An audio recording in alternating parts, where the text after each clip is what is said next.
दिवाली भारत का सबसे लोकप्रिय त्यौहार और सबसे ज़्यादा धूमधाम से मनाया जाने वाला त्यौहार, खास करके बच्चों के बीच में सबसे ज़्यादा लोकप्रिय। क्या ज़बरदस्त मिठाइयाँ, पटाखे, आतिशबाजी और नए नए कपड़े, और बच्चों को लगता है कि इसको तो बहुत ही तरीके से एंजॉय करना चाहिए। और सही भी है, दिवाली जो है वो साल में एक बार आती है, लेकिन याद रखिए हम जब तक जीवित रहेंगे हर साल दिवाली आती रहेगी। और अगर आपने वो सपना पाला है डॉक्टर बनने का, तो आपके अंदर अगर वो जिद और जुनून है, तो जिस तरह अर्जुन को चिड़िया की आंख ही दिखाई देती थी, आपको भी 2023 का नीट ही दिखाई दे रहा होगा। तो दिवाली मनाइए, जोर शोर से मनाइए और खूब एंजॉय कीजिए, लेकिन अनुशासन, सेल्फ डिसिप्लिन, उसका विशेष ध्यान रखना है। और उस सेल्फ डिसिप्लिन को ख़त्म नहीं करना है। हम लोगों ने प्रण लिया है कि हम 6 से 7 घंटे की डेली जो सेल्फ स्टडी है उसको बना के रखेंगे, चाहे पानी आए, आंधी आए, तूफान आए, कुछ भी हो। जब तक जीवन मरण का प्रश्न नहीं होगा तब तक हम 6 से 7 घंटे की अपनी स्टडीज बना के रखेंगे। तो दिवाली के इस महोत्सव में, इस दीपोत्सव में इतना मन हमारा खुश होता है, तो इस खुशी में तो हमें 6 से 7 घंटे पढ़ना ही चाहिए डेली, और दिवाली को बहुत अच्छे से मनाना चाहिए। लेकिन ये 6 से 7 घंटे हमारे लिए, हमारी लाइफ को चेंज करने वाले 6 से 7 घंटे हो सकते हैं। मैं आपको अपने पिछले वीडियो से ही बताते हुए आ रहा हूं कि अगर हम 6 से 7 घंटे की कंसिस्टेंट स्टडी करते हैं डेली, तो हमारी प्रोबेबिलिटी एग्जाम में सफल होने की सबसे ज़्यादा होती है। आप सोचिए, ये 6 to 7 आवर्स की स्टडी, मान लेते हैं आप 6.5 आवर्स डेली पढ़ते हैं, और ये 6.5 आवर्स की आपकी जो डेली की स्टडी है, वो आप सोचिए कि अगर आपके 2 क्वेश्चन भी बाकी लोगों से ज़्यादा सही करवा देती है, तो आपके लिए ये लाइफ चेंजिंग 2 क्वेश्चन हो सकते हैं। इस साल का एग्जाम्पल लेते हैं, जिस बच्चे के 610 मार्क्स आ रहे हैं वो एकदम सेफ है, उसको किसी भी स्टेट में एडमिशन मिल जा रहा है। लेकिन अगर ऐसे ही किसी बच्चे के 598 मार्क्स, केवल 2 या 3 क्वेश्चन का अंतर हुआ है, लेकिन 598 मार्क्स पे वो डिलेमा में है, कई स्टेट्स में तो उसके लिए रास्ते बंद हो गए हैं, और अब उसके लिए केवल एक ही रास्ता बचा है, 2023 का नीट। तो आप समझिए कि ये जो 6 से 7 घंटे हैं, ये जो कंसिस्टेंट स्टडी है, वो आपकी लाइफ को चेंज कर सकती है। आपको ऐसे बहुत से लोग मिल जाएंगे जो आपसे बोलेंगे, अरे यार दिवाली है, क्या होता है अगर अभी नहीं पढ़े तो, ऐसी कौन सी बड़ी बात हो जाएगी। नहीं, जीवन में कंपाउंडिंग का बहुत असर होता है। जो काम हम डेली करते हैं, बिना रुके, बिना थके डेली करते हैं, बूंद बूंद से सागर भर जाता है। बिल्कुल उसी तरह अगर हम रिदम में रहते हैं, देखिए आपके स्कूल की छुट्टियां हैं, लगभग 7 दिन की सभी जगह छुट्टियां हैं, कोचिंग में भी छुट्टियां हैं, आप ऑफलाइन पढ़ते हैं या आप ऑनलाइन पढ़ते हैं, आपको 6 से 7 दिन की छुट्टी मिलती है, आपके पास नया पढ़ने का कोई प्रेशर नहीं है, तो आप इन 7 दिनों को सबसे जबरदस्त तरीके से यूटिलाइज कर सकते हैं और अपने आप को रेस में आगे रख सकते हैं दूसरे बच्चों से।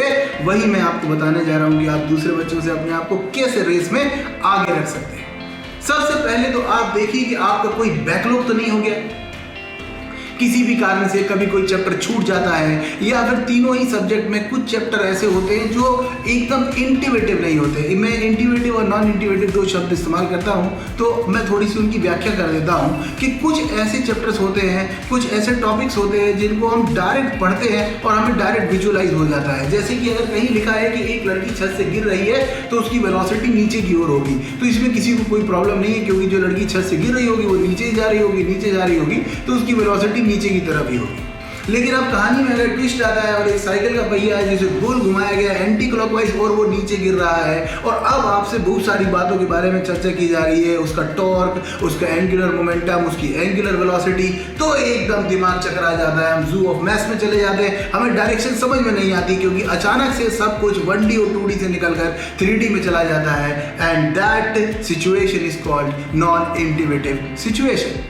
तो ऐसे कई सारे चैप्टर्स फिजिक्स में, केमिस्ट्री में, बायोलॉजी में होते हैं जो एकदम डायरेक्ट समझ में नहीं आते, जिनकी मात्रा फिजिक्स में बहुत ज़्यादा होती है। अगर आपके ऐसे कोई ग्रे एरिया है, ऐसा कोई चैप्टर है जो आपका एकदम क्लियर नहीं हुआ है, तो निकालिए उसको, यही समय है। क्योंकि जब आपकी निरंतर कक्षाएं चलती है, उनके साथ आप उनको नहीं डील कर सकते हैं। तो आप निकालिए उनको और अभी वो समय है कि आप उनको जो है वो कवर कर लीजिए और देखिए कि आप जो आपके वीक एरिया है उनको आप अपनी स्ट्रेंथ में कन्वर्ट कर सकते हो। जैसे कि देखिए बियॉन्ड इक्वेशन हमारा ऐप है, जब भी क्लास में पढ़ाते हैं, लास्ट 20 ईयर के अपने करियर में मैंने देखा कि जब बोर्ड में पढ़ाया जाता है और चाहे वो हम ऑनलाइन पढ़ा रहे हो या ऑफलाइन पढ़ा रहे हो, हमारे पास दो एक्सेस होती है, एक्स एक्सिस होती है, वाई एक्सिस होती है।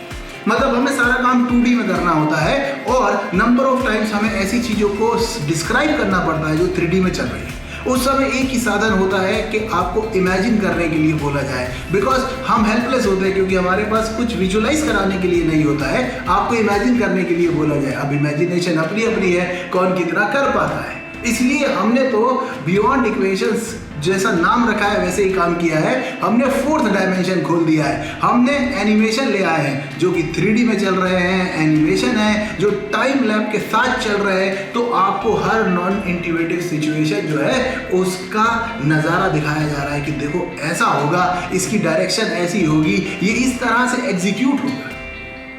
आप में से बहुत सारे बच्चों ने डायमैग्नेटिज्म पढ़ा होगा, उसका कॉज समझ में नहीं आता लोगों को कि डायमैग्नेटिज्म का कॉज कैसा होता है, लेकिन उसको हमने इतना शानदार एनिमेट किया है कि अगर उसको एक बार कोई देख लेता है तो उसको एकदम रियलाइज हो जाता है कि अच्छा इसलिए डायमैग्नेटिज्म क्रिएट हो रहा है, ये हो रहा है। तो ये जो एक 4th डायमेंशन हमने खोल दी है वो आप लोगों के लिए बहुत ज़बरदस्त है। आप जहाँ भी पढ़ रहे होंगे लोग इसी तरह का कुछ ना कुछ इनोवेशन करते रहते हैं और आपको इस तरह की फैसिलिटीज़ मिल रही होंगी। लेकिन अगर आपका कोई भी बैकलॉग है या फिर कोई भी आपका ऐसा चैप्टर है जो चैप्टर आपका वीक रह गया है, जिसमें आपका कंट्रोल नहीं है, तो यही वक्त है कि अपनी कमजोरी को अपनी स्ट्रेंथ में बदला जाए। जैसे कि एक्स और वाई एक्सिस की बोर्ड की कमजोरी को हमने एनिमेशन डाल के अपनी स्ट्रेंथ में कन्वर्ट कर लिया है। आपके पास भी मौका है कि आप जो है वो अपनी कमजोरी को अपनी स्ट्रेंथ बना लें और ये 7 दिन जिसमें आपके ऊपर प्रेशर नहीं है नई क्लासेस का, इसमें आप ढूंढ कर वो सवाल, वो क्वेश्चंस निकालें। देखिए ये दूसरा पार्ट है, वो सवाल निकालें, वो क्वेश्चन निकालें जो आपसे नहीं बनते। इसका सबसे बेस्ट तरीका क्या है? इसका सबसे बेस्ट तरीका है कि आजकल जितने भी आपके टेस्ट लिए जाते हैं वो सब आपको ऑनलाइन भी अवेलेबल होते हैं। जैसे कि हम बियॉन्ड इक्वेशन पे तो अनलिमिटेड अवेलेबल करवा के रखते हैं, कोई कितनी बार भी अटेम्प्ट कर सकता है, एक बार जो टेस्ट हो गया उसको।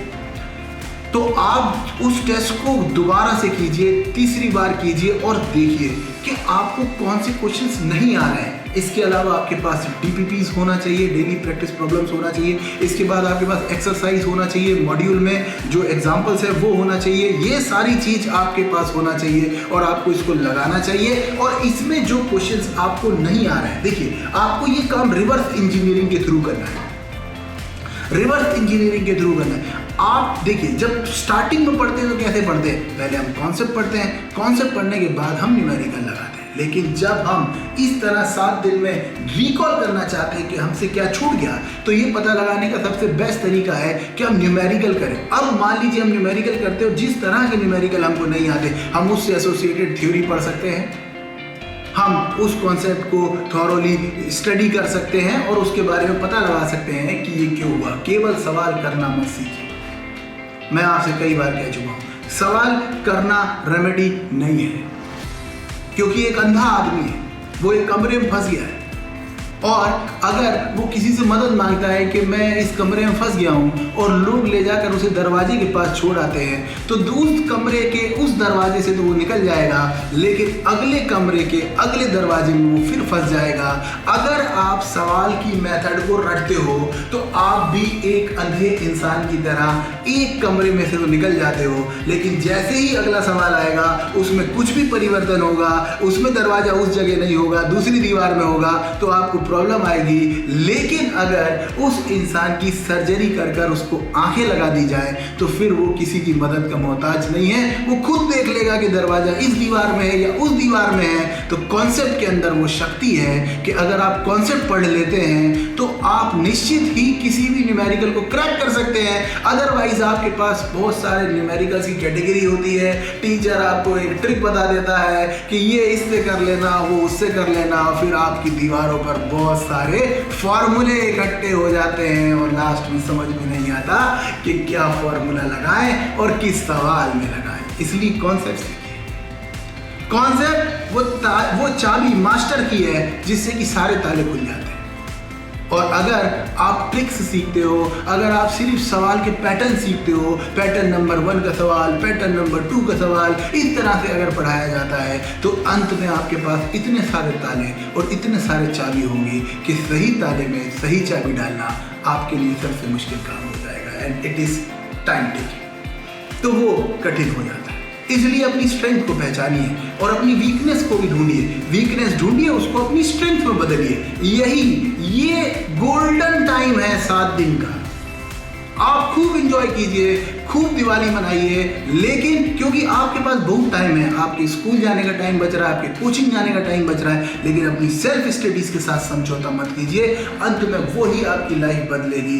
इसलिए उसके लिए तो हम लोगों ने प्रण किया है कि हम 6 से 7 घंटे पढ़ेंगे, तो पढ़ेंगे बिल्कुल, और हम ये दिवाली में भी नहीं छोड़ने वाले हैं। अब अगर मान लो ये 2 काम आप कर चुके हो, तो एक तीसरा काम आपके लिए आता है, जो है कि आप एग्जाम रेडी हो। एग्जाम रेडी होने का काम किसके लिए? मान लो मेरा तो बैकलॉग भी नहीं है, मेरे को तो ग्रे एरियाज भी कोई नहीं है, मेरे को तो सब कुछ सही सही आ रहा है, इसके बाद मैंने सारे टेस्ट भी लगा लिए हैं और मैंने ये भी समझ लिया है कि ये सवालों को मुझे ऐसे करना चाहिए। तो अब मैं एग्जाम रेडी कैसे होऊंगा? एग्जाम के समय सबसे ज़्यादा क्या ज़रूरत पड़ती है? रिवीजन करने की, और रिवीजन में बहुत समय लगता है। तो इसके लिए मैं अपना एक वीडियो आपको पहले दे चुका हूँ, जिसमें मैंने आपको बताया है 1 पेज नोट्स के बारे में, जो आई बटन में भी आपको मिल जाएगा, वो भी आप देख सकते हैं। और आपको 1 पेज नोट्स क्रिएट कर लेना चाहिए। अगर आपके फर्स्ट आपने देखा मेरा तैयार है, सेकंड आपने देखा मेरा तैयार है, तो आप थर्ड जो है लेवल उस पे आ गए और आपने कहा कि अब मैं 7 दिन में क्या करता हूँ, खड़ाखड़ 1 पेज नोट्स बना लेता हूँ। और अगर आपने जितना भी अभी तक